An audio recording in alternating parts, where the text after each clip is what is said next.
Hola, hola, hola mis amigos, bienvenidos a una semana más del Poder de la Enseñanza. Soy Omar Pérez, muchas gracias por acompañarme como cada semana.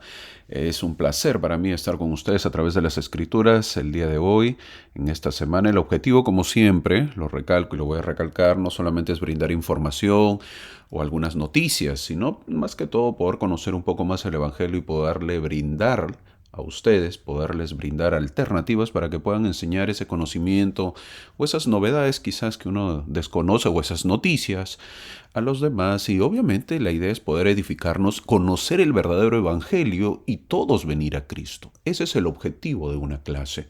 Como siempre lo recalco, dar algunas ideas, dar algunas informaciones, algunas alternativas para que obviamente nos podamos edificar en nuestro estudio personal también o en nuestro estudio de la iglesia, en las escuelas dominicales o en las clases de seminario o instituto. Así que sigamos adelante, gracias por acompañarme, como ya les dije, y disfrutemos esta clase de la semana que empieza, que estamos estudiando, lo que es el Nuevo Testamento, el canon del Nuevo Testamento, que ya vamos a terminar. Nos toca lo que es la semana del 20 de noviembre al 26 de noviembre. Ya estamos terminando, nos queda el último mes, un último mes del año que viene a ser diciembre. Como saben, estamos estudiando lo que es el manual Ven, sígueme de la Iglesia de Jesucristo de los Santos de los Últimos Días, el manual que da la Iglesia. En base a eso nos regimos para poder saber qué clases tocar. Para ello, el manual ha asignado que el día de hoy estudiemos a Primera y Segunda de Pedro. Primera y Segunda de Pedro. Así que bienvenidos a una semana más. Muchas gracias a los que se suscriben, a los que nos siguen, a los que le dan el like, la manito hacia arriba, manito hacia abajo, como gusten. Aquí hay mucha libertad y les agradezco de verdad por acompañarnos y seguirnos. Vamos a empezar la clase. El título de la clase del día de hoy es Alegraos con gozo. Alegraos con gozo inefable y glorificado. Ese es el título de la clase. Alegraos con gozo inefable y glorificado. Ahora, este título está basado en lo que es en Primera de Pedro, capítulo 1, versículo 8, que dice en el versículo 8, a quien amáis sin haberle visto, en quien creyendo, aunque ahora no lo veáis, os alegráis con gozo inefable y glorioso. Fin del versículo. Eso es lo que se refiere Pedro, es lo que él habla, ¿no? A quien amáis sin haberle visto, en quien creyendo, aunque ahora no lo veáis, os alegráis con gozo inefable y glorioso. Eso lo vamos a ir viendo. Hoy veremos lo que son los libros de Pedro, el gran Pedro, el primer apóstol, el primer presidente de la iglesia, el pescador, pues, ¿no? Y luego fue el pescador de hombres. De ese Pedro hablaremos el día de hoy. Él es el que escribe, vamos a verlo un poquito más. Así que a prepararnos para la clase.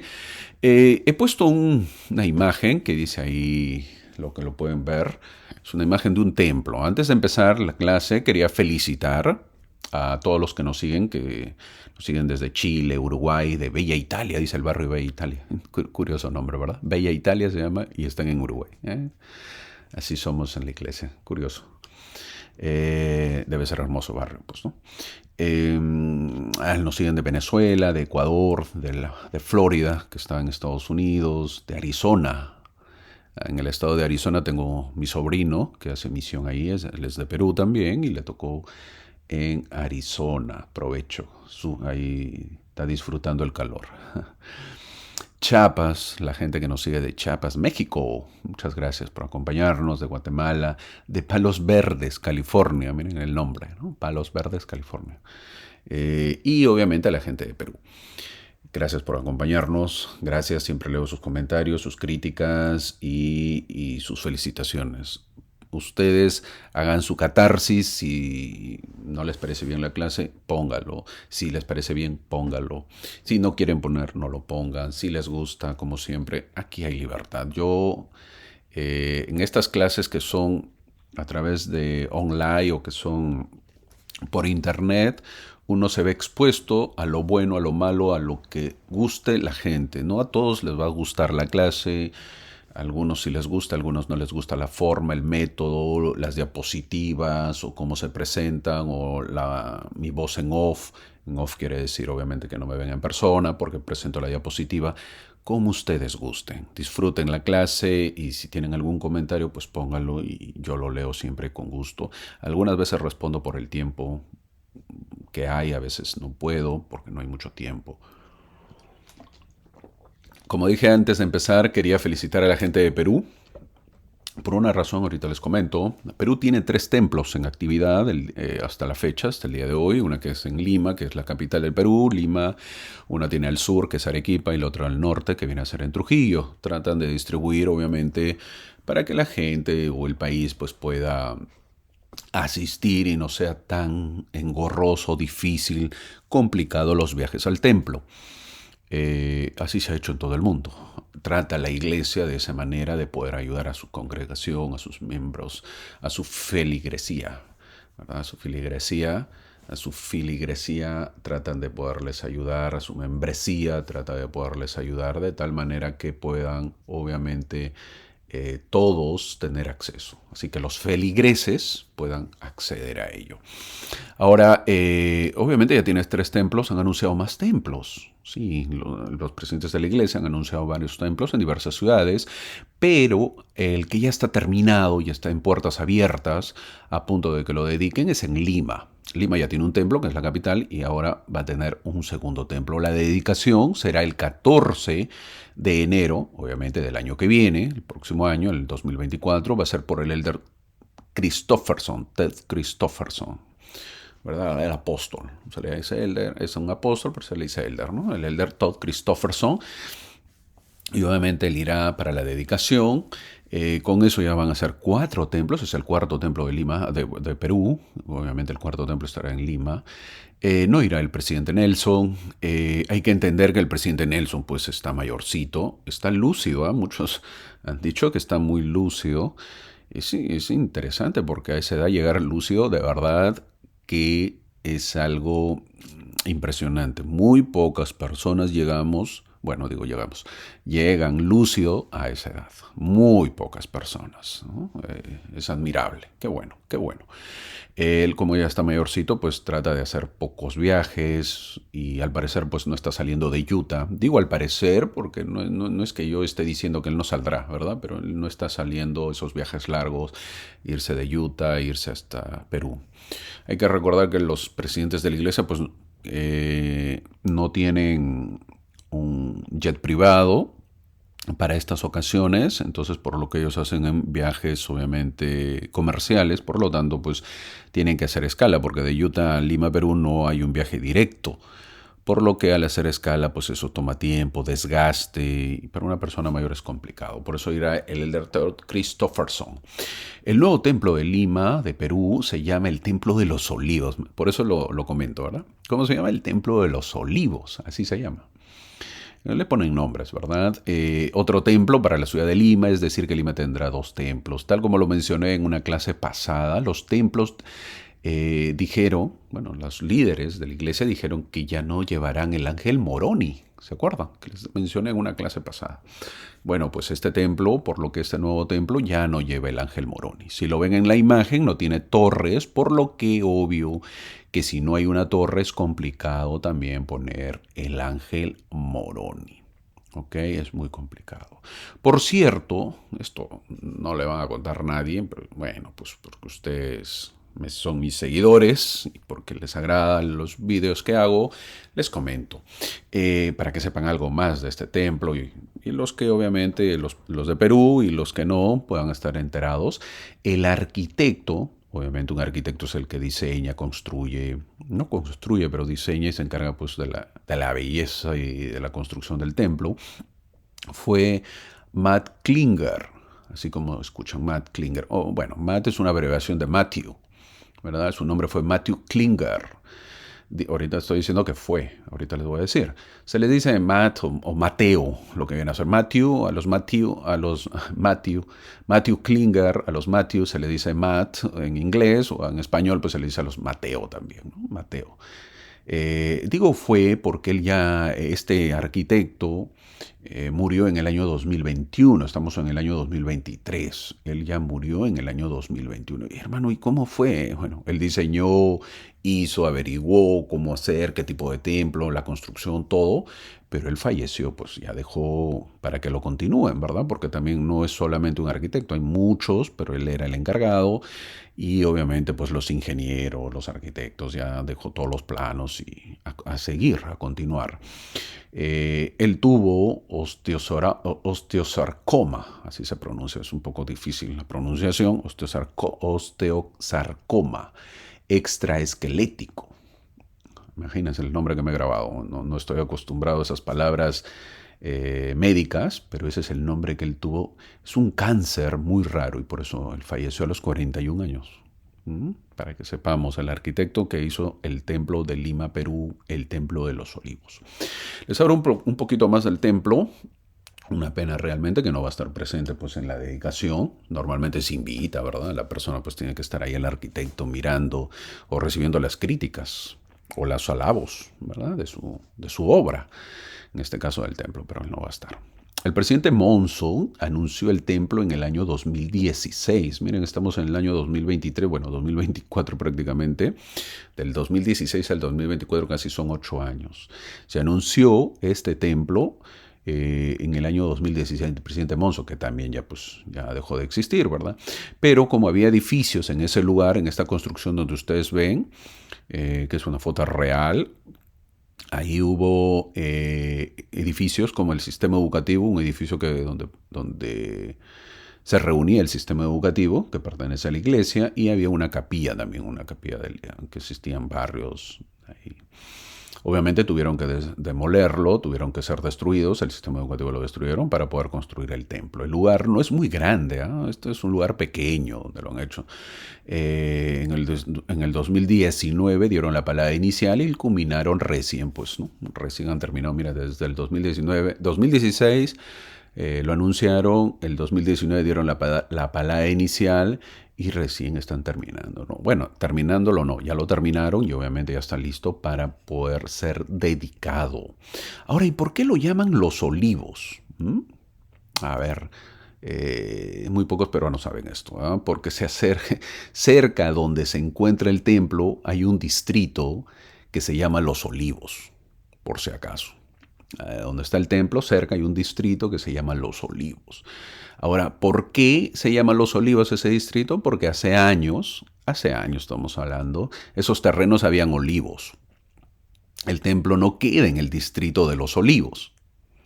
No queda, ha copiado el nombre de otro distrito cercano, pero lleva este nombre de Los Olivos, ¿no? El templo queda en realidad en el distrito de San Martín de Porres, así se llama, San Martín de Porres. Y era obvio que no va a llevar ese nombre, ¿no? El templo San Martín de Porres no podría ser, pues, ¿no? Era ilógico. ¿Por qué? Porque ese nombre es de un santo peruano, santo católico peruano.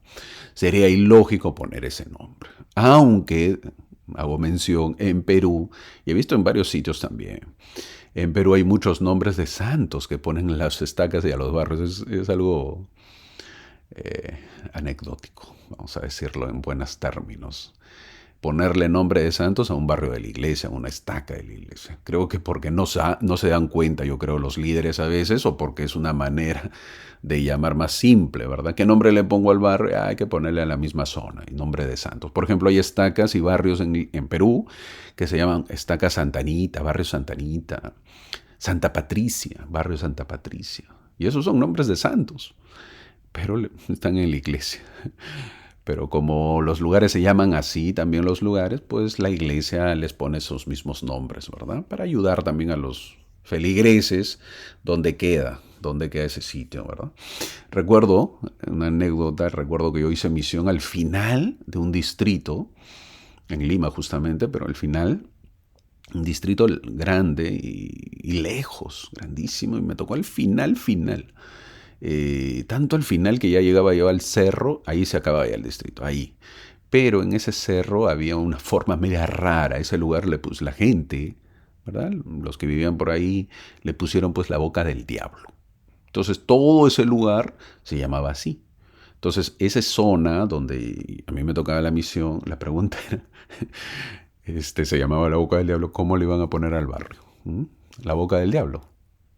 No, pues no puede ser, ¿no? No se puede llamar así. A ver, el barrio La Boca del Diablo. Sería muy malo, ¿verdad?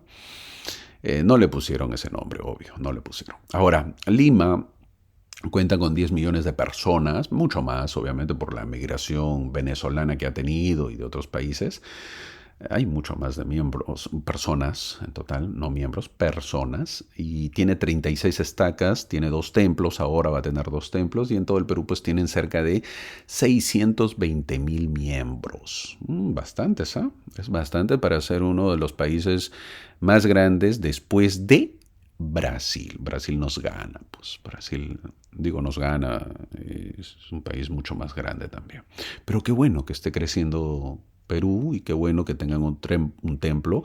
Obviamente creo que la notición va a ser y la hermosura va a ser el templo que construyan en el Cusco, que es un lugar turístico, milenario, incaico. Me imagino ese arquitecto. Ese arquitecto va a ser un dolor de cabeza por construir un templo ahí, ¿no? Debe ser majestuoso, sinceramente, por la zona.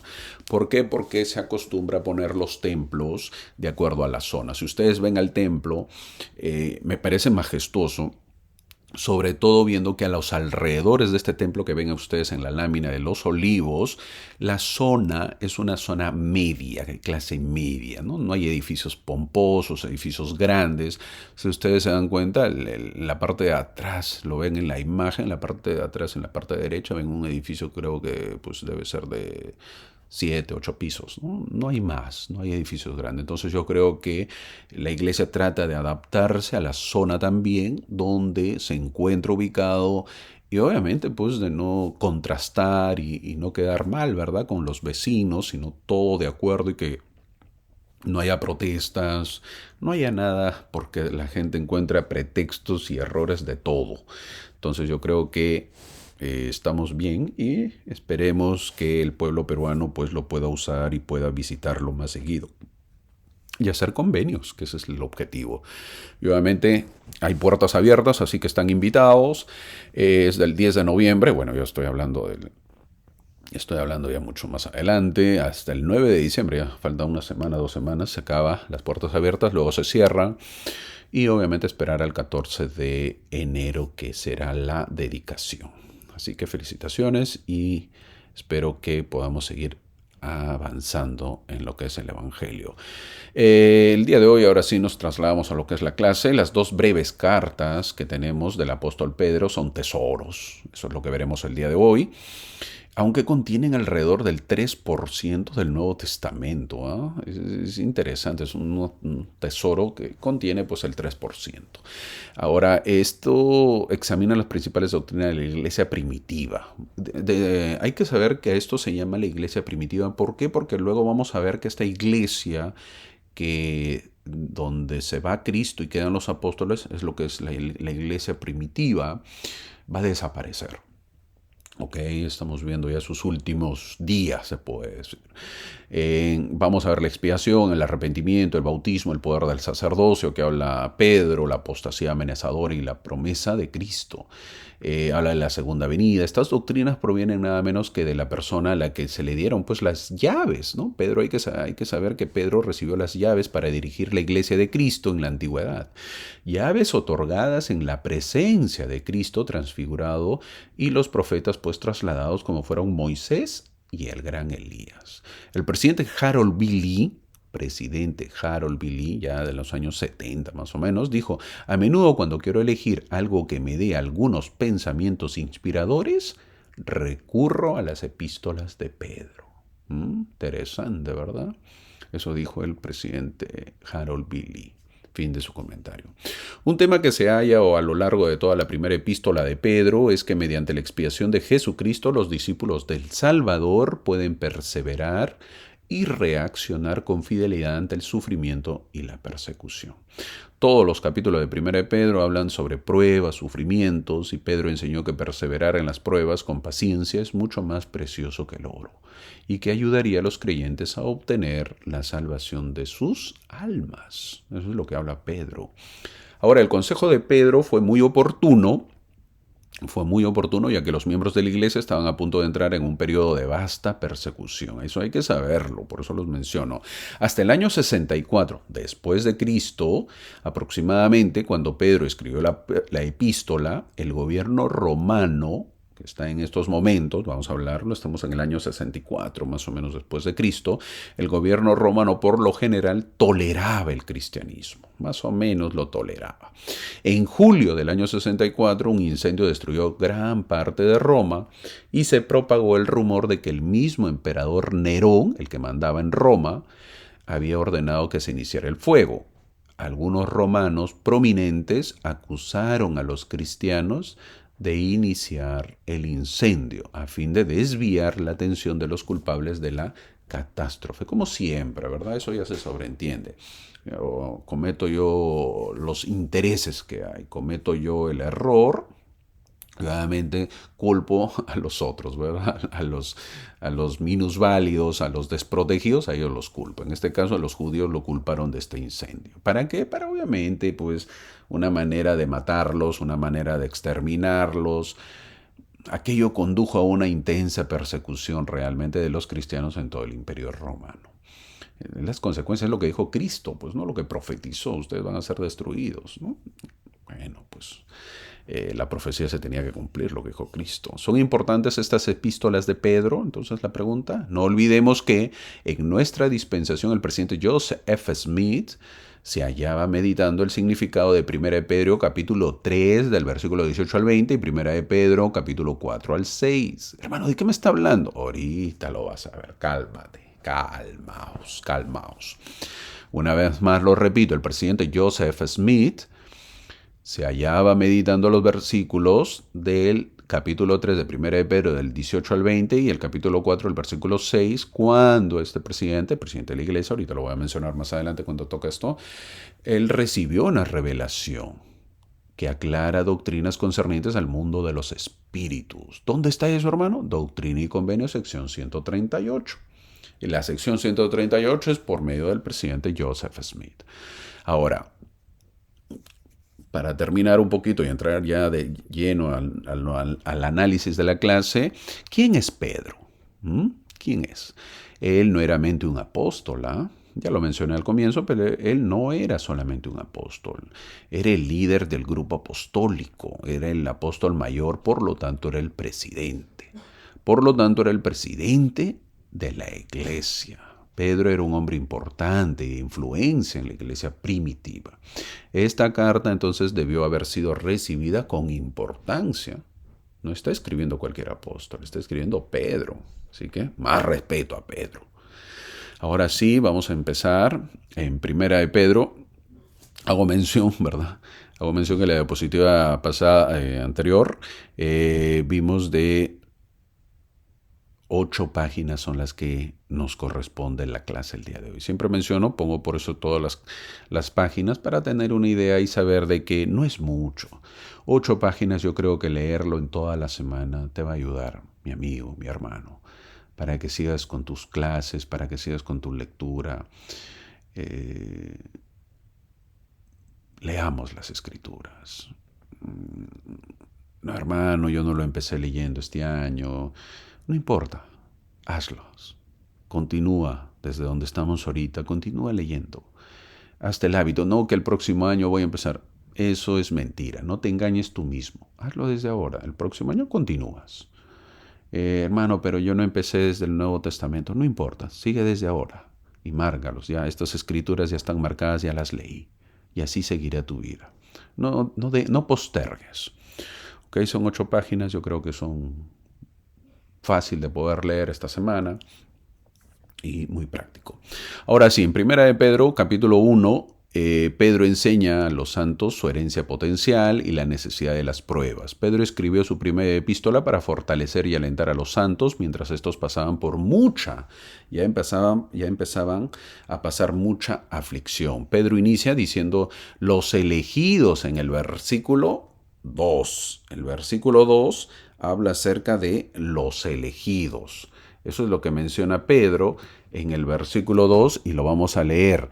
Elegido, versículo 2 dice, elegido según la presciencia de Dios el Padre mediante la santificación del Espíritu para obedecer y ser rociados con la sangre de Jesucristo, gracia y paz os sean multiplicadas. Fin del versículo.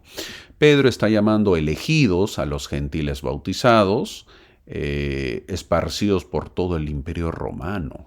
Así los llama. Elegidos los llama a los, obviamente a los gentiles que se habían bautizado, pero que estaban esparcidos pues, por todo el imperio romano. No olvidemos que la casa de Israel se considera elegida ante Dios. Eso no lo olvidemos. Y entonces Pedro, imagínense, llama a los gentiles elegidos. Híjole, ¿cómo se habrán sentido, verdad, los mismos judíos, que el mismo Pedro llame a los gentiles elegidos? Nosotros también nos consideramos, pues, los elegidos, ¿verdad? Elegidos para conocer el Evangelio en este tiempo. Es por eso que Pedro menciona a Dios, el Padre, en el versículo 3. Y dice que según su gran misericordia nos ha hecho nacer de nuevo a una esperanza viva. Veamos lo que dice el versículo 3. Bendito el Dios y Padre de nuestro Señor Jesucristo, que según su gran misericordia nos ha hecho nacer de nuevo a una esperanza viva, por la resurrección de Jesucristo de entre los muertos. Wow. La misericordia divina nos concede una esperanza viva, basada en la resurrección de Jesucristo. Esto es una fuente de gran consuelo, especialmente cuando recordamos que nuestra esperanza se fundamenta en un Dios de amor y compasión. Tuvo que venir Cristo para que tengamos una esperanza viva, porque antes era pues una esperanza muerta.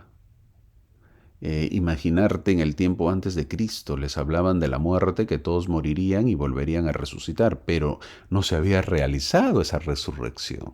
¿Cómo podías tener esperanza si no lo sabías o no había sucedido? ¿Te imaginas en el Antiguo Testamento que te hablen de la resurrección? Sí, mira, vas a resucitar. Sí, pero nadie ha resucitado, hermano. ¿Cómo yo tengo esperanza en algo que ni siquiera hay alguien? A nosotros nos es fácil. ¿Por qué? Porque sabemos que Cristo ya resucitó. Entonces, por lo menos hay alguien quien lo ha hecho. Difícil, ¿verdad? Para esa época y un poco más fácil para nosotros, a pesar que muchos no creemos en la resurrección. Así somos. Pedro habla a las congregaciones acerca de la prueba que pasan y van a pasar, para que la prueba de nuestra fe, de vuestra fe, mucho más preciosa que el oro, dice, mucho más preciosa que el oro. Ahora, eso lo vamos a ver ahorita en el versículo 7 que dice, para que la prueba de vuestra fe, mucho más preciosa que el oro, el cual perece aunque sea probado con fuego, sea hallada digna de alabanza, gloria y honra, cuando Jesucristo sea manifestado. Fin del versículo. El profeta José Smith dijo, los días de tribulación se acercan rápidamente. Estoy hablando de lo que dijo el profeta José Smith, el presidente. Y ha llegado el momento de poner a prueba la fidelidad de los santos. Pero en estos tiempos de dolorosa prueba, que los santos tengan paciencia y vean la salvación de Dios, aquellos que no pueden soportar la persecución y permanecer firmes en el día de la aflicción, no podrán resistir el día en que el Hijo de Dios rasgue el velo y aparezca con toda la gloria de su Padre, con todos los santos ángeles. Eso dijo el presidente José Smith. Si no resistimos, va a ser difícil entonces soportar, pues, cuando venga, no vamos a resistir el día cuando venga Cristo. Tenemos que pasar las pruebas. ¿Eso dónde lo dijo, hermano? Fin del comentario, por si acaso. Eso dijo en Historia de la Iglesia. Lo puedes encontrar. La Historia de la Iglesia de Jesucristo de los Santos de los Últimos Días. Son varios volúmenes en inglés y puedes encontrarlo eso. Fin del comentario que comento. Ahora, hay que saber de que el cristiano fuerte y verdadero nunca será afligido en la prueba. Es una característica que tenemos. Los cristianos fuertes y verdaderos nunca van a ser afligidos en la prueba. Ciertamente es el honor de la fe al ser probado, es un honor ser probado, no suena bonito, ¿verdad? ¿Podría decir un hombre, tengo fe pero nunca he tenido que creer bajo dificultades? ¿Una fe como esta podrá traer gran gloria a Dios o traemos alguna gran recompensa? traernos alguna gran recompensa. ¿Cómo sobrellevar estas pruebas entonces? Pedro lo dice en el versículo 8. Vamos a ver lo que dice en el versículo 8, que se está marcando en este momento. Dice, a quien, aunque no le habéis visto, amáis. En quien creyendo, aunque al presente no lo veáis, os alegráis con gozo inefable y glorificado. Es el título de la clase, ¿verdad? ¿Te acuerdas? Este es el título de la clase. Teniendo fe en Jesús, aunque no lo veamos físicamente, nos llena de un gozo indescriptible y glorioso. Este versículo es emotivo, ya que nos recuerda la profunda alegría que proviene de nuestra fe en Cristo. Es el versículo, el título de la clase, entonces. No solamente eso, sino que Pedro, que nos dice cómo ser fuertes para ello, veamos el versículo 13. Vamos a ver el versículo 13 que nos dice Pedro. Por tanto, teniendo ceñidos los lomos de vuestro entendimiento, siendo sobrios, tened plena esperanza en la gracia que os será presentada cuando Jesucristo os sea manifestado. Fin del versículo. Vivir de la manera en que Dios quiere significa que tenemos que ceñir los lomos de nuestro entendimiento. La idea de esta frase es el prepararnos para la acción. Entonces nosotros debemos estar sobrios, lo cual significa el tener la habilidad de ver la vida de una manera seria. El presidente Benson, Ezra Taft Benson, nos dice, vamos a ver lo que dice el presidente Benson, aquí le he puesto el comentario. Dice, piensa en pensamientos limpios. Aquellos que tienen pensamientos limpios no cometen actos inmundos. Eres responsable ante Dios no solo de tus actos, sino también de controlar tus pensamientos. Vive de tal manera que no te sonrojarías de vergüenza si tus pensamientos y actos fueran proyectados en una pantalla en tu capilla. El viejo dicho sigue siendo cierto. Siembras pensamientos y cosechas actos. Siembras actos y cosechas hábitos. Siembras hábitos y cosechas un carácter. Y tu carácter determina tu destino eterno. Fin del comentario del presidente Benson. Lo encuentras en Las enseñanzas del presidente Benson. Qué bonito, ¿verdad? Es una forma, nosotros, obviamente, de poder fortalecernos. No solamente nuestros pensamientos, sino nuestra vida tiene que ser diferente para que nuestra fe pueda estar fortalecida. Ahora, los versículos 15 y 16, vamos a ver lo que dicen.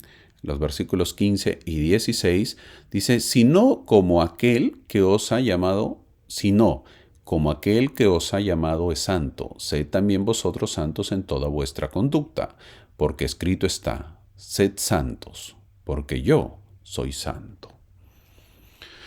Cuando hablamos, fin del versículo, cuando hablamos y actuamos debemos preguntarnos si nuestras palabras y expresiones están calculadas para invitar a los poderes del cielo a nuestras vidas e invitar a todos a venir a Cristo. Debemos tratar las cosas sagradas con reverencia. Necesitamos eliminar de nuestras conversaciones lo inmodesto, lo lascivo, lo violento y lo amenazador, lo degradante y lo falso. Eso indica cambiar poco a poco nuestra forma de hablar. El presidente Hinckley, Gordon B. Hinckley, presidente que recién hemos tenido en la iglesia, antes del presidente Monson, él dijo lo siguiente: en nuestros diálogos con los demás debemos ser ejemplo del creyente. La conversación es la sustancia de la actividad social amistosa. Puede ser feliz, puede ser ligero, puede ser serio, puede ser divertido, pero no debe ser grosero ni asqueroso si uno es sinceramente creyente en Cristo. El hombre o el niño que debe recurrir a ese lenguaje dice inmediatamente que su vocabulario está plagado de pobreza.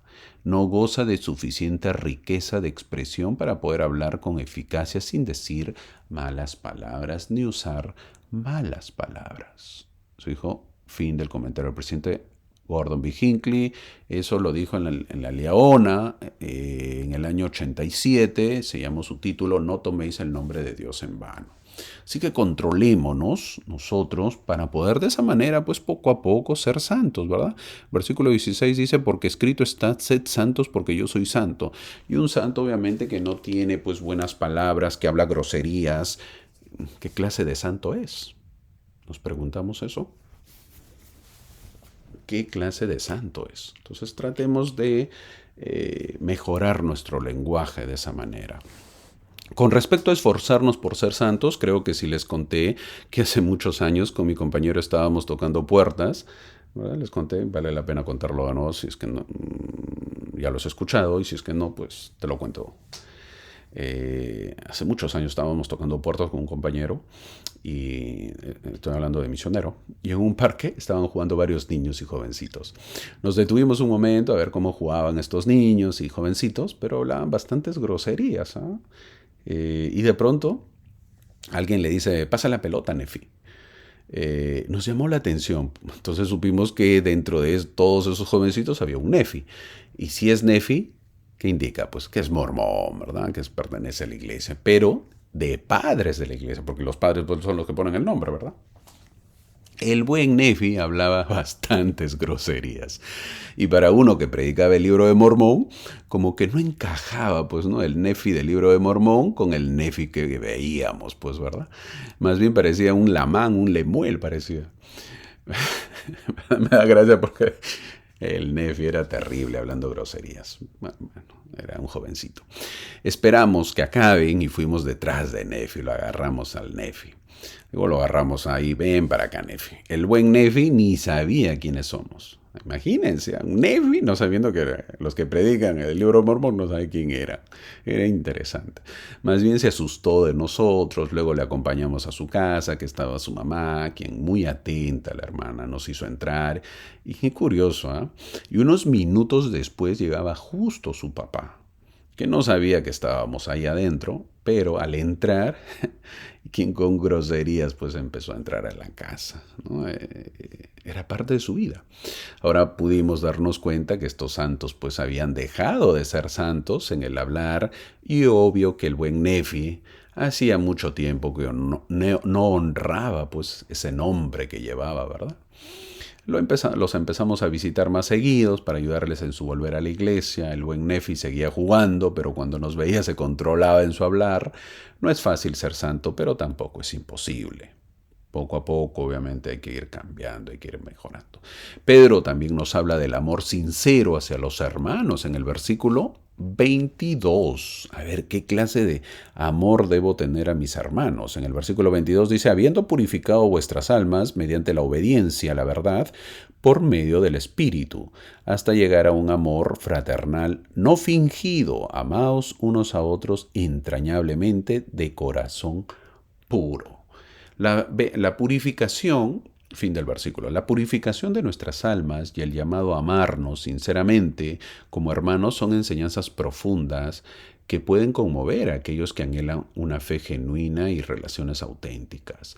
Los miembros fieles de la iglesia tienen lo que Pedro llamó un amor fraternal no fingido, en el versículo 22, ¿no? No fingido. Pedro instó a los santos a amarse unos a otros y a recordar que habían vuelto a nacer al aceptar la palabra de Dios, la cual obviamente permanece para siempre. La vida santa, hay que saber, la vida santa es completa si es acompañada por amor. El ser cristiano, el ser santo, significa tener amor fraternal no fingido, pero somos animados a ejercer ese amor de manera entrañablemente pues a todos. Llegamos al capítulo 2 de la primera epístola de Pedro. ¿Cómo nos podemos diferenciar del mundo? Viene a ser la pregunta entonces. El versículo 1 lo dice. ¿Qué dice el versículo 1 del capítulo 2? Desechando pues toda malicia y todo engaño e hipocresías y envidias y toda calumnia. El deseo, dice ahí, el deseo de la leche espiritual representa pues, era el versículo 2, era el 1 y el 2 para leer. El versículo 2 dice, desead como niños versículo 2, desead como niños recién nacidos la leche espiritual pura, para que por ella crezcáis para salvación. El deseo de la leche espiritual representa una necesidad profunda de nutrir nuestra fe. La falla de desear o de recibir esta leche espiritual, como menciona aquí, en el versículo 2 lo menciona. Dice, desead como niños recién nacidos la leche espiritual pura. Cuando uno pues no tiene el deseo de poder recibir esa leche espiritual, entonces ¿cómo te fortaleces? La falla de desear o de recibir esta leche espiritual es la razón por la cual surgen tantos problemas en la vida cristiana individual y en las iglesias. Por ejemplo, que levante la mano, pues ¿quién ha deseado leche espiritual como lo desea un niño recién nacido? A ver. Todos sabemos el deseo de leche de un niño recién nacido. Tanto es su deseo que llora y llora y no es calmado hasta que se le da. Nosotros tenemos ese mismo deseo. Tenemos ese mismo anhelo. ¿Cuándo fue la última vez que tuvimos ese deseo de tener leche espiritual? Porque hemos perdido ese deseo. El deseo de ser nutridos, de ser alimentados. ¿Qué pasó? Tenemos que reconocer que no solamente es responsabilidad de la iglesia o de los líderes, sino es nuestra responsabilidad, es nuestra responsabilidad. Es por eso que la iglesia de Dios se asemeja con las salas de un hospital infantil, porque no hay buena alimentación y tenemos que ser nutridos de la buena palabra. Desafortunadamente, muchos de nuestros espíritus ya están desnutridos, pero de todos modos están a dieta. A veces cometemos el error de la anorexia espiritual, obviamente no alimentarnos espiritualmente, negando a nuestra alma el sustento necesario. Mi querido amigo, mi querido amiga, hermano, hermana, muchos no desean leche sino carne. Eso también se ve. Hermanito, yo ya he tomado mucha leche, ahora quiero carne. No olvidemos que la leche espiritual es lo que nutre. Si no hemos tomado la leche espiritual, que son los principios básicos, obviamente va a ser más difícil poder digerir la carne. No busquemos carne, con los principios básicos basta. Aprendamos a nutrirnos bien y es por eso que dice en el versículo 2, desead como niños recién nacidos la leche espiritual pura. Ojalá que nosotros estemos nutridos con esa leche espiritual. Pedro mencionó algo vital, muy vital, en el versículo 9. Veamos lo que dice en el versículo 9. Dice, mas vosotros sois linaje escogido, real sacerdocio, nación santa, pueblo adquirido por Dios, para que anunciéis las virtudes. ¿Qué virtudes de aquel que os ha llamado de las tinieblas a su luz admirable? Fin del versículo. Este versículo resalta la identidad espiritual o la identidad especial y el propósito de los creyentes. La idea de ser un linaje escogido y nación santa puede emocionar a quienes buscan un sentido de pertenencia y significado. ¿Qué es el linaje escogido? Dice ahí, ¿verdad? En el versículo 9, linaje escogido. El presidente Hinckley, Gordon B. Hinckley, dijo, hermanos, somos una generación elegida. Esta es la época más grandiosa de la historia del mundo y hemos tenido la bendición de presentarnos en este momento, el más grandioso de los tiempos de descubrimiento. Esta es la era más grandiosa de todas. Durante mi vida ha habido más descubrimientos científicos que en todas las generaciones que la precedieron. Y ustedes y yo estamos sobre la tierra en este momento. Más allá de todo esto, vivimos en un tiempo en el que el Evangelio de Jesucristo ha sido restaurado. Esta es la dispensación del cumplimiento de los tiempos, cuando todo lo que el Señor puso sobre la tierra en generaciones anteriores ha surgido en esta generación, para bendecir a aquellos de nosotros que somos miembros de la Iglesia de Jesucristo de los santos de los últimos días. Cuán agradecidos debemos estar, cuán ansiosos debemos estar de hacer lo que el Señor quiere que hagamos. Por la gratitud que tenemos en nuestro corazón debemos estar dispuestos a hacer cualquier cosa que Él nos pida. Vivir la palabra de sabiduría, pagar nuestros diezmos y ofrendas, ser activos en la iglesia, asumir responsabilidades, tender la mano a quienes entran en nuestra vida, en la iglesia, y ayudarlos y brindarles amistad para que puedan permanecer verdaderos y fieles. Hermanos míos, vosotros sois una generación elegida, un real sacerdocio. Eso dijo el presidente Hinckley. Fin del comentario. Cuando lo dijo, eso está en Noticias de la Iglesia, en mensajes de inspiración del presidente Hinckley en el año 98. Fin del comentario. Ay, pero en el versículo 9 también se menciona acerca del real sacerdocio. Dice más, vosotros sois linaje escogido, ya lo vimos, real sacerdocio. ¿Qué dijo el presidente Monson con respecto a ello? Real sacerdocio. Como portadores del sacerdocio hemos sido colocados en la tierra en tiempos difíciles. Vivimos en un mundo complejo con corrientes de conflicto por todas partes. Las maquinaciones políticas arruinan la estabilidad de las naciones. Los déspotas se aferran al poder y segmentos de la sociedad parecen para siempre oprimidos, privados de oportunidades y abandonados con un sentimiento de fracaso. Nosotros, los que hemos sido ordenados al sacerdocio de Dios, podemos marcar la diferencia cuando calificamos para recibir la ayuda del Señor. Podemos edificar a los niños, podemos reparar a los hombres, podemos lograr milagros en su santo servicio. Nuestras oportunidades son ilimitadas. Fin del comentario del presidente Monzón. ¿Dónde le dijo eso? En la Leona de mayo del 88. Usted marca la diferencia, se llamó el título de la lección, de su mensaje. Fin del comentario del presidente Monzón. Eso se refirió cuando uno dice acerca del real sacerdocio. Pablo les dice a las demás congregaciones, ustedes son linaje escogido, son real sacerdocio. Pablo diciendo esto, el presidente de la iglesia diciendo esto, Pablo y Pedro también dijo lo mismo. Entonces, el presidente de la iglesia, que en este caso es Pedro, diciendo esto. Pero esto no era solamente para los judíos. Ellos no eran del linaje escogido. ¿De eso se sentían orgullosos o no?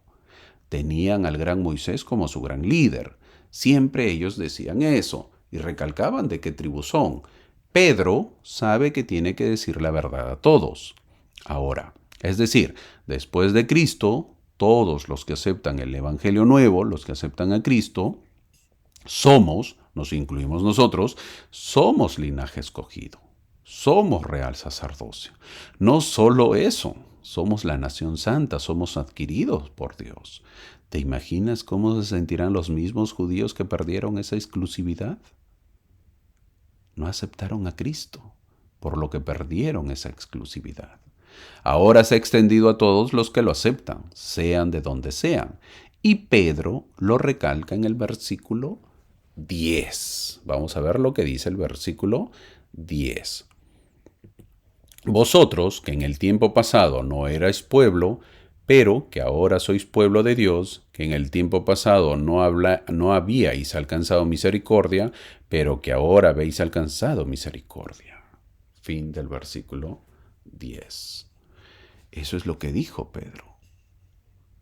En el pasado no eran el pueblo, les dice, y la misericordia estaban lejos, pero ahora ya lo alcanzaron. Qué rico y delicioso versículo. ¿Te imaginas cuando Pedro estaba diciendo y los judíos lo escuchaban? Debe haber levantado muchos encontrones. ¿Recuerdas que Pedro no lo aceptaba tampoco?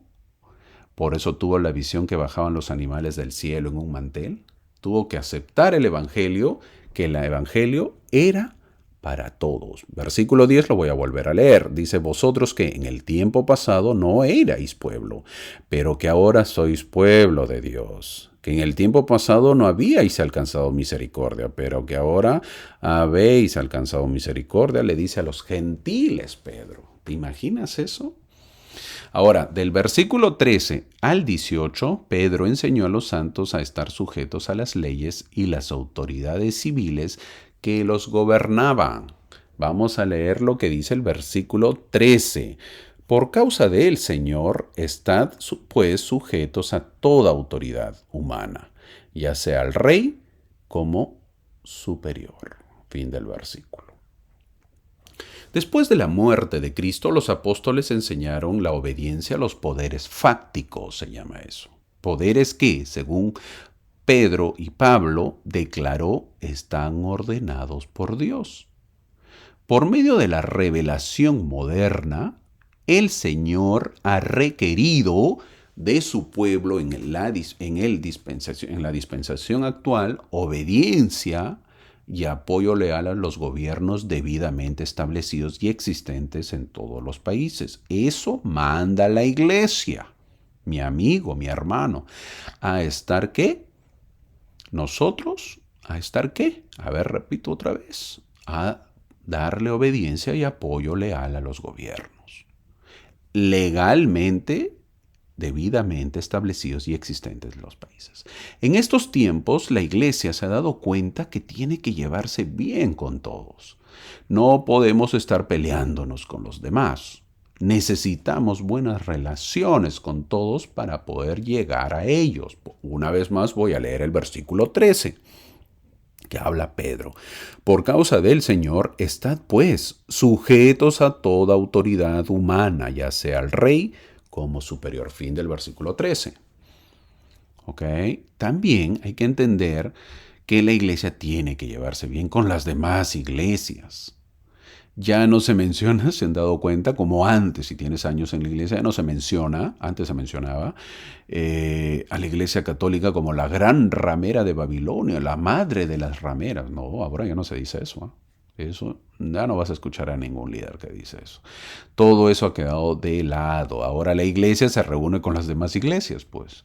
Tiene que unir lazos de hermandad. Antes era, pues eso era muy malo reunirse con otras iglesias, ¿verdad? Ahora no, ahora hay que reunirnos con ellos. En muchos países los gobernantes pertenecen a ciertas congregaciones y no te puedes llevar mal con ellos para evitar sanciones o prohibiciones. Ese es el objetivo. Ya lo he mencionado, la iglesia no puede ingresar a muchos países todavía por cuestiones políticas. No puedes predicar el evangelio en esos lugares. Por ejemplo, en Israel no puedes predicar el evangelio. Y Palestina no se puede predicar el evangelio tampoco. Quizás te estés preguntando, hermano, entonces, pero si hay libertad, ¿cómo que no se puede predicar? A ver, te explico un poquito. Hay que saber que para que los misioneros ingresen a predicar el evangelio, se necesita de visas. ¿Qué son las visas? Son permisos, pues, que te dan, ¿no? El país anfitrión te da una visa, te da un permiso para que puedas visitarlo, para que puedas estar, para que puedas visitarlo, estar, estudiar, evangelizar, lo que fuese. Depende de la visa que tú adquieras. Ahora, los misioneros adquieren visas religiosas y eso lo extienden los países, pues anfitriones. Ahora se ha agilizado mucho. Pero hace años, por ejemplo, un jovencito de Perú era llamado a predicar en Colombia. Mira, imagínense, el mismo Sudamérica, el mismo idioma y países limítrofes. Limítrofes quiere decir pues países que colindan con otro, que está al costado del otro. Eso tomaba tiempo. Y eso que la iglesia tenía buenas relaciones, pero lo tomaba tiempo eso. No se trata de que vaya con su pasaporte nomás. No, hermanito, hermano, pero ¿para qué visa? Te puedes estar preguntando. Yo me voy con el pasaporte y predico ahí nomás el evangelio. No, así no funciona. La iglesia pues esa no es una iglesia informal. Somos una iglesia, bueno, pertenezco a la iglesia también y me encanta que sea formal. Eso es una iglesia formal. Entonces tenía que pedir permiso y tienen que darle visa. No se trata de que vaya con su pasaporte nomás, tiene que predicar el evangelio legalmente. Entonces, ¿cómo se envía misioneros a China? A ver, por ejemplo, la pregunta. Si el gobierno no da visas religiosas, ¿cómo se envía a una autoridad general que pueda vivir en China para que guíe a la iglesia en China? No se puede, pues. Son restricciones. En China hay iglesias ilegales. Hay iglesias subterráneas, por ejemplo. Es decir, que operan en casas sin que se entere el gobierno chino. Nuestra iglesia, ojo, no estoy hablando de nuestra iglesia que es informal, ¿eh? Hay muchas iglesias ilegales en China. Pero en nuestra iglesia hay iglesias que operan en casas. Nuestra iglesia es una iglesia formal, pero ante ello no se envía misioneros, está prohibido, el gobierno no lo permite. Hay mucha restricción. Hace años el presidente Ezra Benson, quien fue secretario de Agricultura de los Estados Unidos y luego fue presidente de la iglesia, imagínense, secretario de Agricultura, un puesto altísimo. Él decía, por ejemplo, en su mensaje cuando era presidente de la iglesia, decía en sus mensajes que el comunismo era de Satanás. Así menciona. Si ustedes lean sus mensajes, está ahí online, en internet, tienes que buscarlo nada más. Él decía eso, era de Satanás el comunismo. Entonces la pregunta es, ¿cómo hacer ahora con China que es comunista? ¿Cómo harías? El presidente de la iglesia dice que el comunismo es de Satanás. Y China es comunista. Entonces el presidente de la iglesia, el presidente de China dirá, pues, yo soy Satanás. Ok, pues, ¿para qué vienes a mi país? ¿Mm? ¿Cómo ir a su líder y pedirle autorización para predicar el evangelio? ¿Cómo harías? No olvidemos que China tiene más de 1.400 millones de chinos. ¿Te imaginas predicar el evangelio en ese país? Sería todo un deleite para los misioneros. Te faltaría tiempo de predicar, sacaría misioneros de Estados Unidos, la iglesia sacaría misioneros de Estados Unidos para mandar a China. Pues, es un campo blanco que estuviera. Para que tengas más conocimiento de lo importante que son esos versículos de estar sujetos a toda autoridad, en el año, te voy a contar otra anécdota, bueno, una anécdota, una historia. En el año 1996, 15 misioneros de la Iglesia de Jesucristo fueron detenidos en Perú, porque nuestros jovencitos misioneros, estos jovencitos, paseaban por las líneas de Nazca. Ahí como ves la imagen. La imagen que ves es tomada a cientos de metros de distancia. Es tomada desde el mar. Estás en el mar y tomas esa imagen, esa foto. Si no, no lo puedes tomar. Es una pequeña loma, grande la loma, por cierto, y está este dibujo que se ve así más o menos en alto relieve o bajo relieve. Son imágenes inmensas que hay en esa zona del Perú. Se llaman las líneas de Nazca. Hay muchas imágenes en esa zona, en Nazca, hay muchas imágenes. Y los misioneros, en su día de P-Day, se llamaba así, o el día de preparación misional, día libre, los misioneros pues se fueron a pasear. Exactamente por esta imagen, que es el candelabro, así se llama el candelabro porque parece un candelabro, ¿verdad? No es fácil pasear por ahí, porque está inclinado, tal como lo ves. Son figuras grandísimas, que están hechas en el suelo. Si quieres saber más, te invito a que lo averigües. Son misterios de Perú. Pues así hay en los misterios que hay en el mundo. En este caso está en Perú. Ahora, están hechos en las tierras, en el piso, en el suelo. Están hechas de piedritas pequeñas. Si tú estás ahí, no lo ves, no se visualiza la imagen completa. Tienes que estar en el aire o a cientos de metros arriba para que se puedan visualizar. Es interesante, es interesante. ¿Quién lo hizo? No se sabe, en fin, hay misterios. Pero nuestros jóvenes misioneros, pues se fueron a pasear por ahí y ¿qué creen que hicieron? Pues parte de la juventud. Destruyeron una pequeña parte de ese candelabro. Dijeron las noticias que lo destruyeron. Es difícil destruirlo, pero ellos pasaron por una parte y no destruyeron, sinceramente, pero pasaron por ahí, pues, ¿no? No fue nada grave tampoco. Pero, pues la televisión y la prensa presionaron para el escándalo. Y obvio que los misioneros resultaron presos por supuestamente dañar el patrimonio, pues, del Estado, ¿no? Del país. ¿Qué hizo la iglesia? A ver, imagínense. Llamas a tu papá o tu mamá o escribes una cartijita. ¿Cómo estás? Estoy acá en la cárcel. A ver, ¿cómo crees que se siente el papá o la mamá? Le da un infarto. No, ¿cómo puede ser posible? No, mi hijo es un santo. Pues eso es lo que opinan todas las madres de sus hijos. Sin saber que su hijito, pues, se pasó por eso y está preso. ¿Qué tuvo que hacer la iglesia? Contratar un estudio de abogados. Imagínate que los padres se enteren, pues, que sus hijos estén presos, ¿no? ¿Qué hicieron? Pagar, la iglesia tuvo que pagar el estudio de abogados, sacaron a los misioneros y la iglesia, por su buena relación con el gobierno peruano, se comprometieron en dar ayudas como siempre lo hace. ¿Es importante entonces la pregunta? ¿Es importante estar sujetos a la autoridad? ¿Qué dicen? ¿Sí o no? Es por eso que la iglesia trata de no meterse en la política. La iglesia en todo lugar trata de hacer donaciones al gobierno para que la gente que lo necesita, pues, ¿no? Es una forma de ayudar al necesitado y llevarse bien con el Estado. Quizás ya entendamos la importancia de la política en la vida y de cómo la religión debe o no debe participar. ¿Ok? Así que a llevarnos bien. Ahora, avanzando en el versículo 24 del capítulo 2 de Pedro, en el capítulo 24 dice lo siguiente.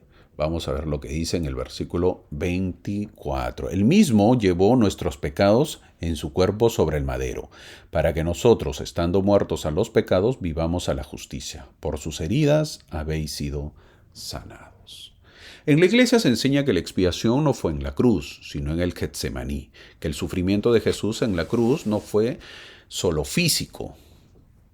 Así como en el huerto, el sufrimiento fue mental, físico y espiritual. En este versículo menciona que Jesús llevó nuestros pecados en su cuerpo sobre el madero. Entonces, ¿cómo explicar esto? Habiendo bebido ya de la copa amarga en el Getsemaní, solo podemos imaginar el horror del Salvador cuando fue levantado en la cruz, sabiendo que la copa aún no estaba vacía. Los restos de la amarga copa quedaron para un último y espantoso trago.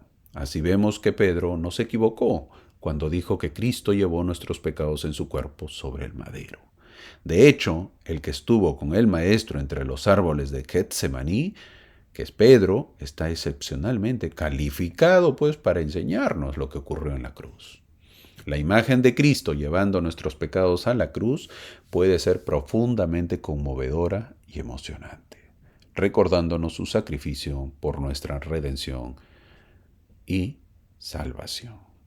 Llegamos al capítulo 3, hablaremos de las esposas. En el versículo 1 vemos lo que dice: asimismo, vosotras, mujeres, estad sujetas a vuestros maridos, para que también los que no creen en la palabra sean ganados sin palabra por la conducta de sus esposas. Este versículo en este tiempo pues es muy duro, la gente saldría a protestar. Habla de sumisión, que la mujer se someta al varón y el varón hincha pues su pecho, ¿verdad? Pero esta sumisión no es una recompensa por el buen comportamiento del esposo, ¿ah? Así que no tiene que ver por el esposo, sino que es mandato por Dios como orden en el hogar. Esto tiene que ver con los tiempos. En la cultura del mundo antiguo era casi imposible pensar que una esposa adoptara una religión diferente pues a la de su esposo. Las mujeres cristianas llegaron a Jesús antes de que sus esposos necesitaran instrucción. Ahora, si la mujer compite con el esposo por el liderazgo y la dirección, el concepto patriarcal se distorsionaría. Sobre todo ahora que todo es competencia, ¿verdad? El hombre y la mujer compiten en todo momento. Ahora, este versículo no es sumisión de maltrato. Un hombre está sometido en el trabajo al jefe, por ejemplo, y no es un esclavo, sino un trabajador que recibe órdenes por el bien de la empresa. Un soldado está sometido en el ejército para que funcione bien, para que cuando vaya a la guerra pues no muera, sino que sepa cómo defenderse. En una pareja, cuando desean salir adelante, no solamente la esposa se va a someter, sino que el esposo también reconocerá sus faltas y se someterá a su esposa por el bien de ambos y de su familia, ya que los dos tienen el mismo objetivo de crecer. La esposa entonces está llamada pues a amar, sostener al esposo, lo que significa que en el hogar el esposo tiene que ser el líder. Un versículo muy complicado, en esta época donde hay mucha liberación de la mujer, donde la mujer exige muchos derechos como el hombre, donde la mujer es vista y debe ser vista tan igual como el hombre en derechos, pero con deberes diferentes. No se olvide que el hombre será juzgado por el liderismo del hogar, o la mujer quiere que se le juzgue por eso. A eso sí no van a querer nadie, ¿verdad? En el versículo 3 habla: vuestro atavío no sea el extremo, el externo de peinados ostentosos con adornos de oro ni con ropas lujosas. Fin del versículo. Acá nos enseña la belleza verdadera de la mujer piadosa, tan igual como eran en ese tiempo, se repite ahora en estos tiempos, porque hay dos lados de la belleza humana, el interior y el exterior. Cada uno es un estudio en sí mismo, eso hay que entenderlo. Cada uno refleja hasta cierto punto la naturaleza del otro, la vestimenta, el maquillaje, el porte, etc. De ninguna manera son concluyentes a la hora de transmitir verdaderas impresiones pues de la personalidad.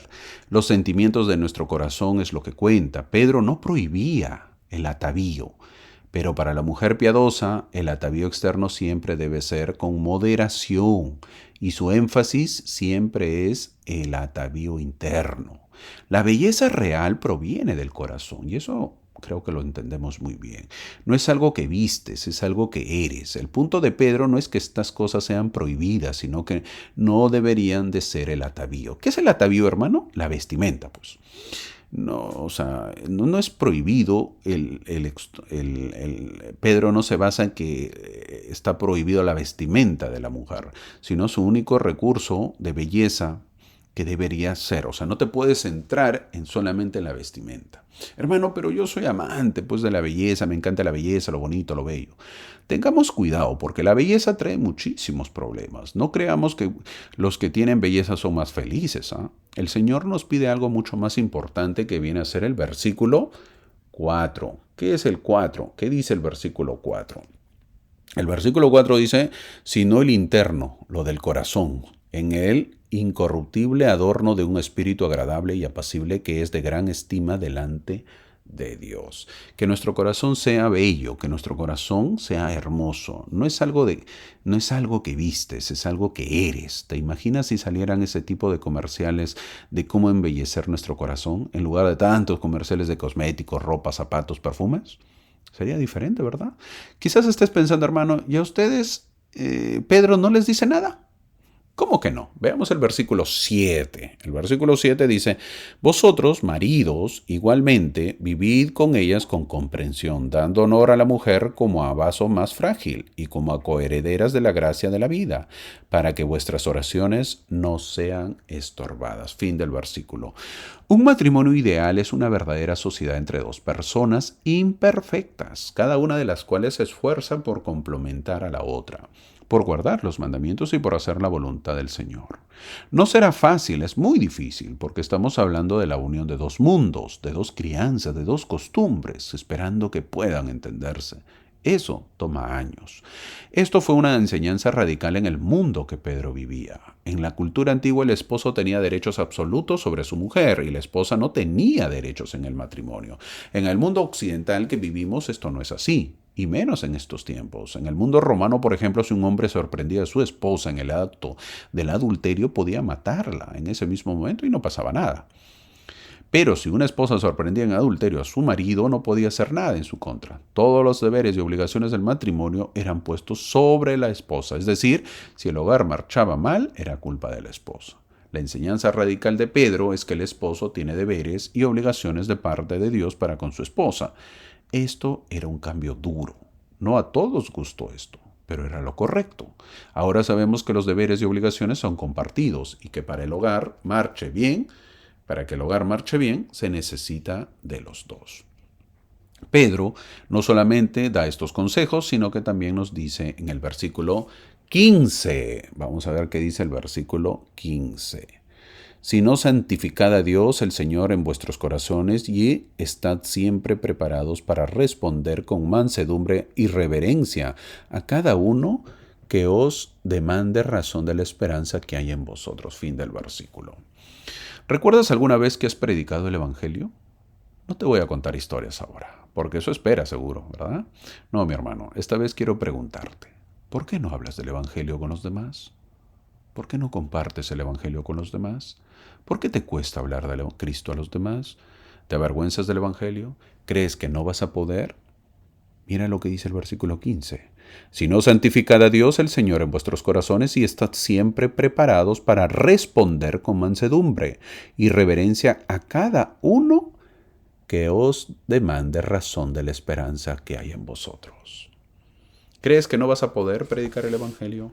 Siempre debemos estar preparados para compartir, siempre debemos hablar del Evangelio. No solamente compartir, sino saber compartir el Evangelio. Como discípulos de Cristo, de Jesucristo, debemos esforzarnos por estar siempre preparados para compartir y defender nuestras creencias con mansedumbre y reverencia. ¿Y qué hacer con los que nunca conocieron el Evangelio? Porque quizás nunca le compartimos y porque nunca nadie les predicó, no tuvieron la oportunidad de conocer el Evangelio. ¿Qué hacer con los que nunca se bautizaron? A partir del versículo 18 se habla de ello y veremos el versículo 19 y en el cual también fue y predicó a los espíritus encarcelados. La prédica del Evangelio en el mundo de los espíritus. Jesús, el cual fue y predicó a los espíritus encarcelados, dice el versículo 19. Y para ello veremos lo siguiente. Cuando se habla de que Jesús fue a predicar a los espíritus encarcelados, como dice el versículo 19, ¿se refiere que fue al infierno? Pregunta. Aquí, como vemos la imagen, no es una imagen de la iglesia, vemos en la parte central izquierda que Cristo está llegando prácticamente al infierno. Así lo han dibujado, lo han plasmado. Es por eso que he puesto una imagen que más o menos se parece, pues, ¿no?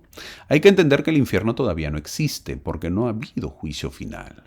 Por lo que se habla de los espíritus encarcelados. ¿Quiénes son esos espíritus? El versículo 20 lo menciona, los desobedientes, y dice que, los que se salvaron fueron 8 de la familia de Noé, salvadas por agua. Sabemos que la tierra fue bautizada con agua a través del diluvio, y eso fueron los 8 también, bautizados para ser salvos. Para ser salvos necesitamos de un bautismo, pero los que no tuvieron la oportunidad, o los que fueron desobedientes, ¿qué fue de ellos? Eso es lo que dice el versículo 19. Jesús fue y predicó el evangelio a los espíritus encarcelados. Es decir, que en el mundo de los espíritus, como la iglesia lo llama al lugar que iremos cuando muramos, hay por lo menos 2 lugares.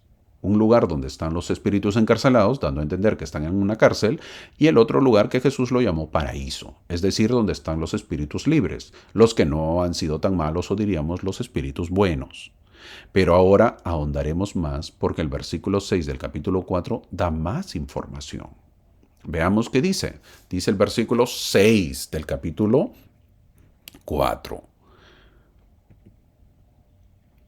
Vamos a ver, dice, porque por esto también ha sido predicado el evangelio a los muertos, para que sean juzgados en la carne según los hombres, pero vivan en el espíritu según Dios. Fin del versículo. Ningún comentario sobre esta escritura podría jamás compararse con la sección 138 de Doctrina y Convenios. Esta sección es una visión gloriosa que explica perfectamente este pasaje. Qué maravilloso sería si tuviéramos más escrituras, ¿verdad? Más revelación sobre revelación, ¿verdad? Bueno, para nosotros que creemos en la revelación moderna, vamos a hablar del presidente Joseph F. Smith, presidente de la Iglesia.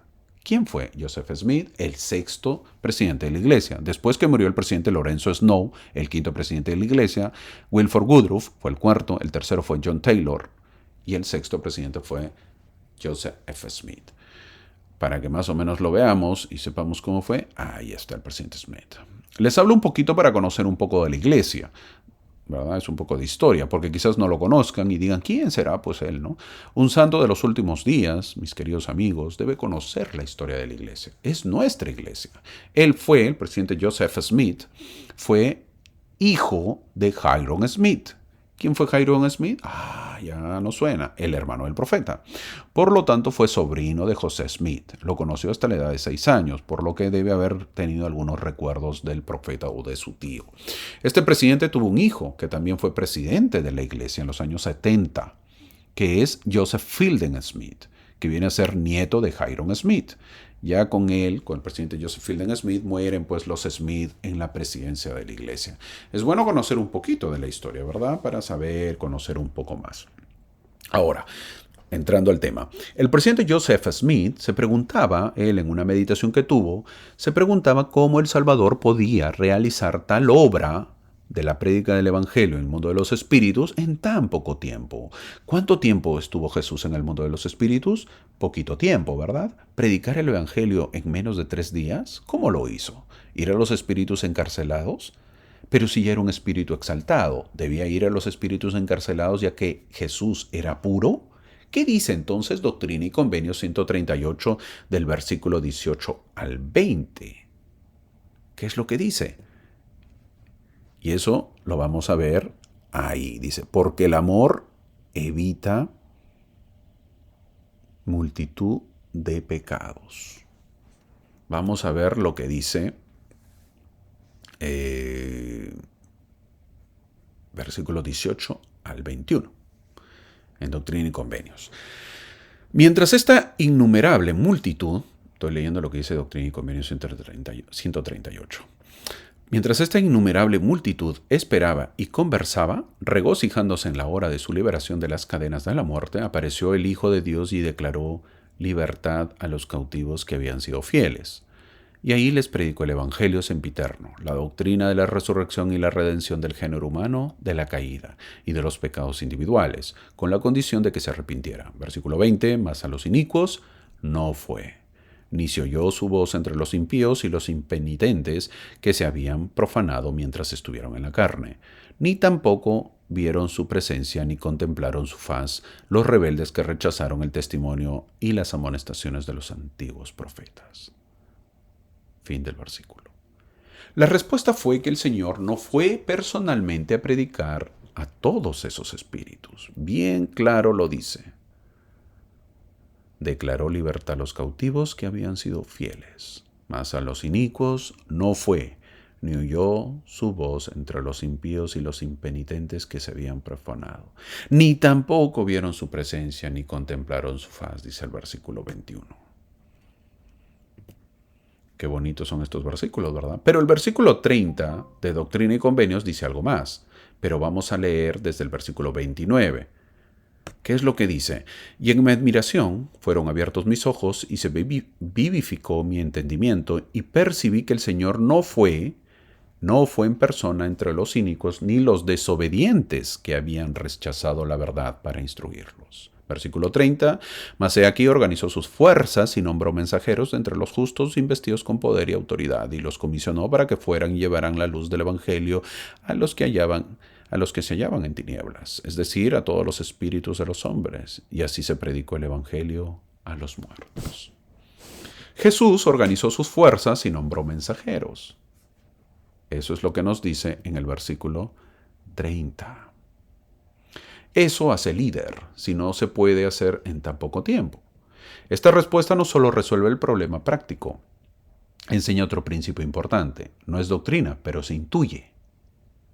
No es doctrina, pero se intuye. Los espíritus encarcelados no eran dignos de una visita directa del Señor.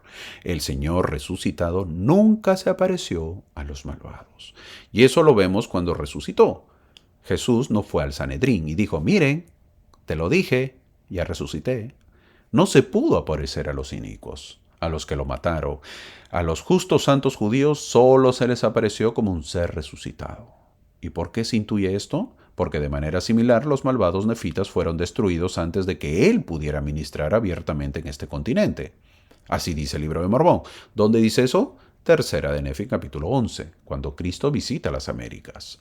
Por lo tanto, sería inconsistente que el Maestro, después de haber cumplido la tarea que le fue encomendada por el Padre, se apareciera directamente a los malvados. Así como los gentiles debían ser convertidos por la predicación de los misioneros, eso es lo que hizo Pablo y Pedro. Lo que hemos leído sus epístolas y también lo hizo Pedro porque estamos leyendo. Los gentiles no verían a Jesús. Ellos recibirían el Evangelio por sus misioneros. Cuando Cristo vino no predicó a los gentiles. Al igual que los que vivían en la prisión espiritual. Igualito. Jesús vino al pueblo judío. Los gentiles tenían que esperar a ser predicados el Evangelio a través de Pedro, Pablo y todos los demás misioneros. El Salvador dijo en Tercera de Nefi, capítulo 15, versículo 23, ni me entendieron que dije que oirán mi voz, ni me comprendieron que los gentiles en ningún tiempo habrían de oír mi voz, que no me manifestaría a ellos sino por el Espíritu Santo. Fin del versículo. De manera similar, las almas en prisión espiritual no debían escuchar su voz en ningún momento. Es decir, que Él, Jesús, no se les manifestaría, a menos que sea por el Espíritu Santo. A ellos no podía ir personalmente a causa de su rebelión y transgresión, dice Doctrina y Convenios 138, versículo 37. Dice lo siguiente, para que llevasen el mensaje de la redención a todos los muertos, a quienes él no podía ir personalmente por motivo de la rebelión y transgresión de ellos, para que éstos también escucharan sus palabras por medio del ministerio de sus siervos. Fin del versículo. A la luz de esto debemos examinar detenidamente las palabras exactas de Pedro. El ministerio de Cristo no fue en persona, sino por el Espíritu, a través de sus misioneros, quienes estaban revestidos de poder y autoridad, para salir y llevar la luz del Evangelio a los que estaban en tinieblas. Eso dice Doctrina y Convenios 138, versículo 30. Entonces, en el versículo 8, vemos nosotros que dice lo siguiente, lo que estaba leyendo anteriormente. El versículo 8. El amor cubrirá multitud de pecados. Dice el versículo 8, sobre todo tened entre vosotros ferviente amor, porque el amor cubrirá multitud de pecados. En el versículo 8 nos gusta mucho, porque dice, y sobre todo tened entre vosotros ferviente amor, porque el amor cubrirá multitud de pecados. Hermanos, si amo se cubre multitud de pecados. José Smith tradujo este versículo y dice, porque el amor evita multitud de pecados. Algo muy diferente, ¿eh? El amor evita multitud de pecados. Siempre José Smith corrigiendo algunas cosas. Llegamos al capítulo 5. Pedro habla a los ancianos en el versículo 1 y les dice en el versículo 2, seguro recordando lo que le dijo el maestro, Pedro, ¿me amas? Apacienta mis ovejas. 3 veces lo repitió. Ahora Pedro decía lo mismo a los ancianos en el versículo 2. ¿Qué es lo que dice en el versículo 2? Apacentad la grey de Dios que está entre vosotros, cuidando de ella no por fuerza, sino voluntariamente, no por ganancia deshonesta, sino con ánimo pronto. El llamado a pastorear con voluntariedad y ánimo pronto resulta de importancia del liderazgo humilde y amoroso en la comunidad cristiana, tocando el corazón de quienes lideran y siguen a los líderes espirituales. El llamado más digno en la vida es aquel en que el hombre puede servir mejor a su prójimo. Me parece que lo dijo David O'Mackey. El llamado más digno en la vida es aquel en que el hombre puede servir mejor a su prójimo. Al final del versículo 2 dice, no por ganancias deshonestas, del versículo 2, no por ganancias deshonestas. Es verdad que en la iglesia los pastores no reciben ningún salario o beneficios económicos, sino servir. No hay ganancias materiales. Ahora llegamos a la segunda epístola de Pedro. Pedro escribe a los miembros de la iglesia que habían obtenido en Jesucristo y les dice en el versículo 4. ¿Qué es lo que dice? Vamos a leerlo. Por conducto de las cuales nos ha dado preciosas y grandísimas promesas, para que por ellas lleguéis a ser participantes de la naturaleza divina, habiendo huido de la corrupción que hay en el mundo por la concupiscencia. El capítulo de la segunda epístola de Pedro dice, a medida que desarrollamos en nosotros atributos divinos, podemos llegar a conocer a Cristo. Ese es el objetivo de la segunda epístola de Pedro.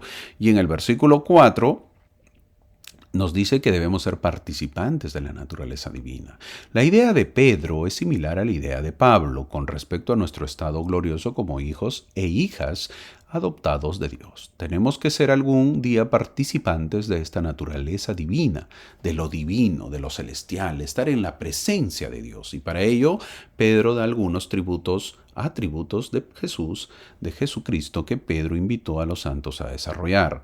Esto está en los versículos 5 y 7. ¿Cuáles son esos?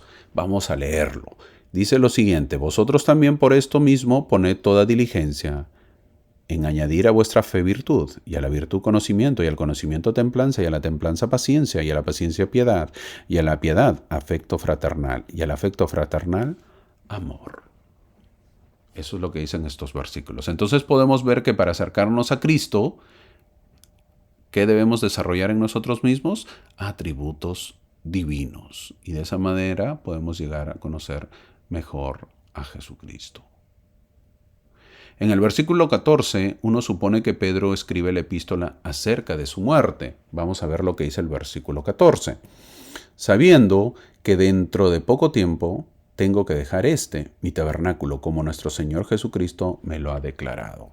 Muchos comentan que Pedro murió en Roma alrededor del año 64, más o menos después de Cristo. Fue crucificado, pero se consideró indigno de sufrir la muerte de la misma manera que Jesús, y por eso pidió ser crucificado con la cabeza hacia abajo.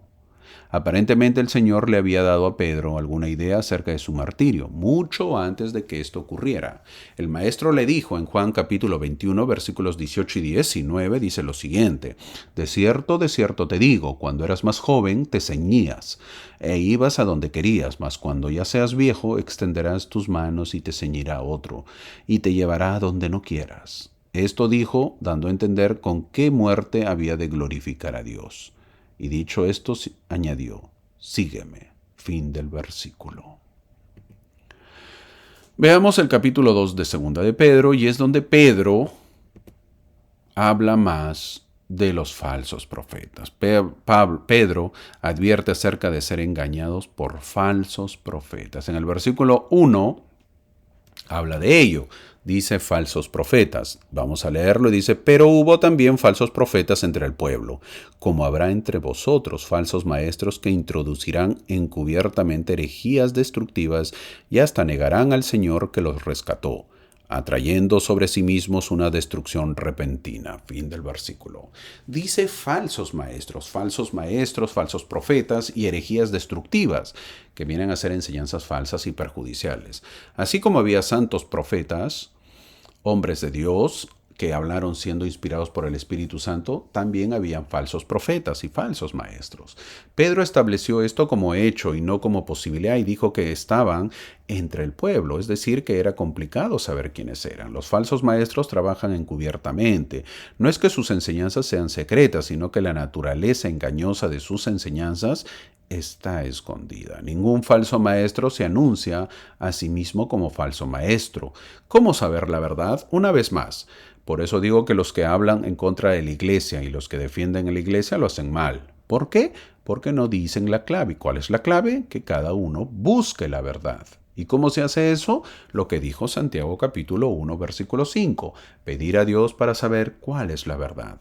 ¿Cuál líder es verdadero? ¿Cuál es uno de los motivos de los falsos maestros entonces? El versículo 3 lo dice. ¿Qué es lo que dice? Veamos. Y por avaricia os explotarán con palabras fingidas. Fin del versículo. Por avaricia os explotarán con palabras fingidas. Siempre les he dado un consejo. Cuando escuchen a alguien que predica y tienen la oportunidad de averiguar su vida, hagan la pregunta: ¿en qué trabaja usted, mi amigo? Disculpe, hermano, líder, presidente o quien fuese. ¿En qué trabaja usted? Todos, mis amigos, trabajamos y damos tiempo para el Evangelio. Es lo bonito.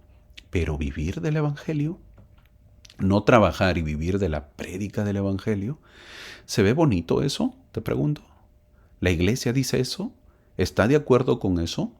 Bien claro dice que debemos trabajar y por eso sus obispos y líderes de la estaca tienen que trabajar.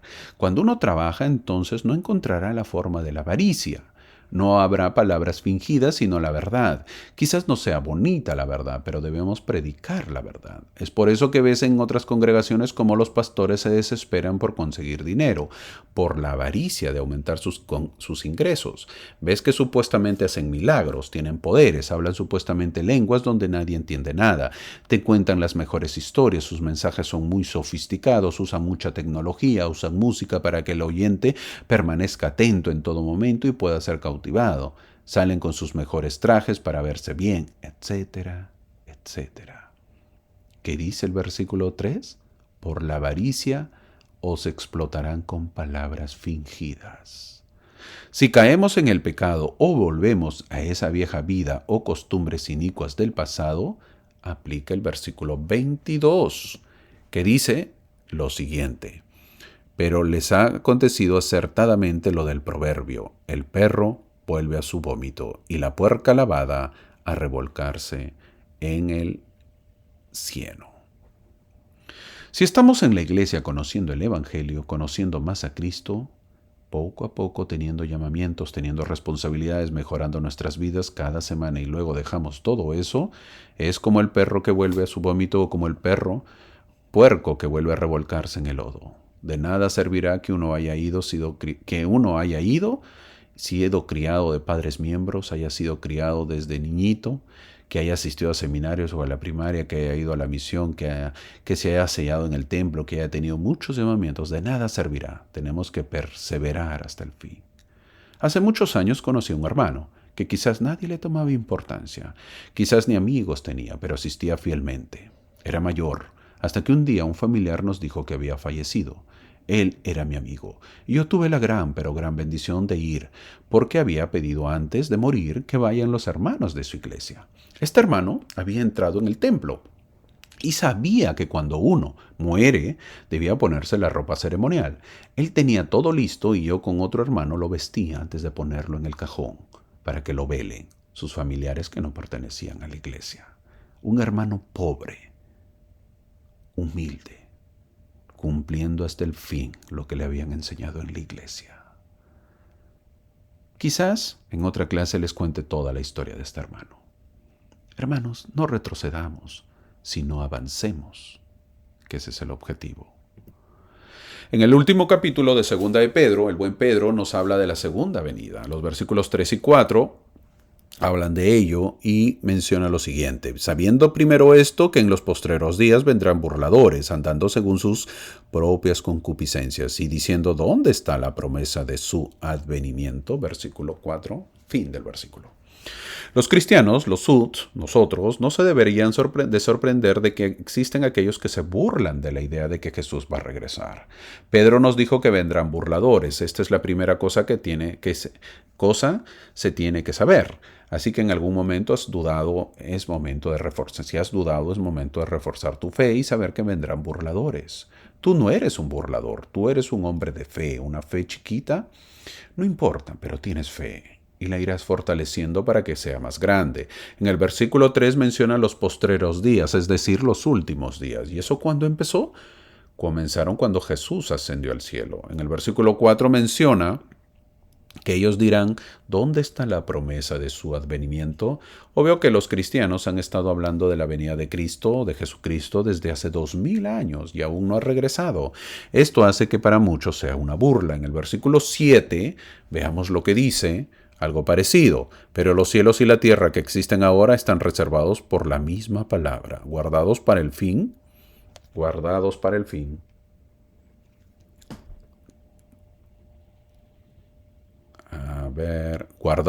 el fuego, en el día del juicio y de la perdición de los hombres impíos.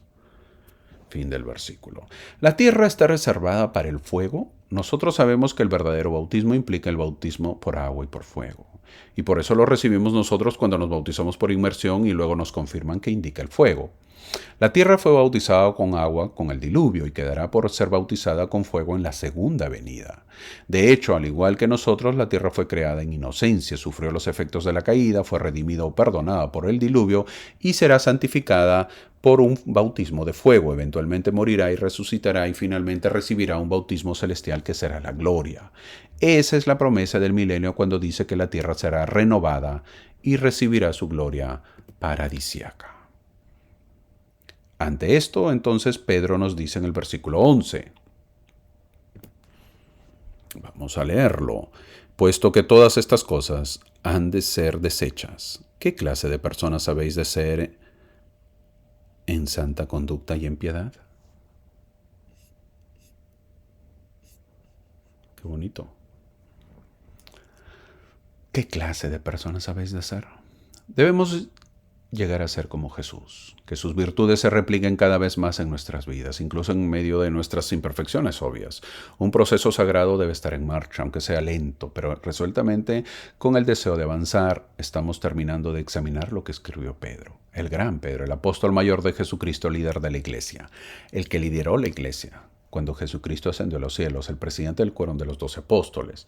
Pero es bueno mencionar que en ningún momento, en ningún lugar de las 12 epístolas ya examinadas, ni en ninguno de los dichos de este apóstol en cualquier otra parte de las Sagradas Escrituras, encontramos alguno de las dogmas peculiares de la Iglesia Católica. ¿Por qué mencionó esto? Porque ellos también sostienen a Pedro como el fundador de la Iglesia Católica, pero ni una sola palabra de él, o quizás mensajes a sus sucesores, como dicen tener el Papa, ni una sola palabra a sus sucesores, nada de la infalibilidad reclamada por los sucesores. Infalibilidad es cuando ellos decían que no se puede discutir lo que ellos decían. Hemos visto que no habla nada de purgatorio, penitencias, peregrinaciones, extrema unción, oraciones por los muertos o las indulgencias, que eran indulgencias donde las personas que pecaban se les decía que irían a sufrir al purgatorio, pero la persona pedía como poder salvarse de eso, entonces les decían que tenía que hacer una penitencia, las cuales eran monetarias. Es decir, ayudar a construir iglesias y de esa manera con dinero pagaban el perdón de sus pecados. Eso aplica hasta el día de hoy. ¿Te has dado cuenta? Que mucha gente que tiene dinero, por ejemplo, dona, por ejemplo, en las procesiones católicas ponen sus joyas de oro, por ejemplo, en las iglesias ponen oro en sus crucifijos. Todo esto es obvio que no lo enseñó Pedro. Bien claro lo dijo Pedro en el versículo 3, en los postreros días vendrán burladores. Hemos llegado al fin de la clase. He puesto esta imagen que tiene por nombre Hijo, ve a buscar a mis hijos. Una bonita imagen o cuadro o pintura. El día de hoy vimos que la fe es probada para demostrar si es fe sincera o verdadera. ¿Quién decide esto? Nosotros decidiremos si esta fe es sincera, si es verdadera. La fe es probada para demostrar la fuerza de la fe. Cuando tengamos pruebas es para ver cuán fuerte es nuestra fe, cuán robusta es o quizás cuán frágil es. La fe es probada para purificarse, para quemar cualquier basura del oro, para que esté limpia, para que esté pura, porque eso se desea, tener fe pura como el oro. Los líderes han recomendado que cuando enfrentemos una prueba de fe, no importa lo que hagamos, pero no nos alejemos de la iglesia. El distanciarse del reino de Dios durante una prueba de fe es semejante a salir de un refugio subterráneo en el preciso momento en que se aproxima, por ejemplo, un tornado.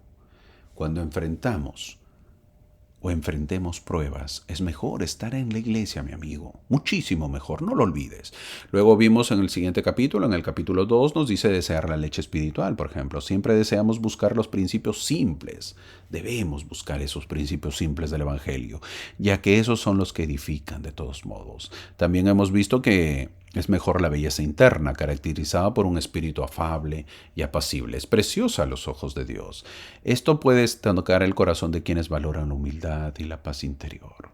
Se destacó la belleza interior, el respeto en el matrimonio, la defensa de la fe con amor y la importancia de la prédica del Evangelio. En el capítulo 4 vimos la buena noticia restaurada en esta dispensación a través del profeta José Smith. Es que el plan de salvación hace posible que a toda persona se le enseñe el Evangelio. Si no en esta vida, al menos en el mundo de los espíritus. Jesucristo no solo organizó su iglesia, escogió misioneros para enseñar el Evangelio en la tierra, pero también pasó 3 días en el mundo de los espíritus, donde los espíritus de los que han muerto esperan la resurrección. Ahí organizó su trabajo para que todos los muertos puedan escuchar el Evangelio plenamente. Al final, Pedro nos enseña de los falsos maestros, aquellos que buscan la avaricia, es el afán de poseer más cosas para uno. Es por eso que Pedro nos dice que vendrán burladores, profetas falsos, maestros falsos. Debemos tener cuidado porque la avaricia es muy grande. Muchos a veces, como ya les dije, me dijeron, hermano, ¿por qué no hace o por qué no explica más? ¿Por qué no hace más tiempo? ¿Por qué no hace más? Habla de las noches de hogar, habla de otros temas. Mi querido amigo, con todo el cariño y el amor que te digo, no tengo tiempo, porque también tengo que trabajar. Y esto me toma mucho tiempo preparar una clase. Hacer otra clase paralela o al mismo tiempo me tomaría más tiempo, de la cual ya no tengo, porque tengo que trabajar. Esto lo hago con mucho desinterés, con mucho amor, con una forma de predicar el Evangelio y de poder enseñar el Evangelio a los que están aprendiendo.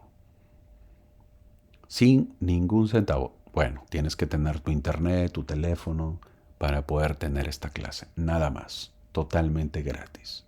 Sin avaricia. Ese es el objetivo. Que tengamos una buena semana para meditar de cómo está mi vida, cómo está nuestra vida y lo que me falta para seguir progresando y cómo puedo mejorar para acercarme más a Cristo. Gracias, Pedro, por enseñarnos. Que tengamos una excelente semana. En Estados Unidos estamos terminando prácticamente esta semana. Es lo que se llama el Thanksgiving, el Día de Acción de Gracias. Un país que supuestamente es un país de los más grandes, da gracias a Dios por todo lo que tenemos. Que podamos copiar lo bueno. Si en tu país no se celebra, puedes poner una fecha y celebrar, da gracias a Dios. Eso significa el Thanksgiving, Día de Acción de Gracias.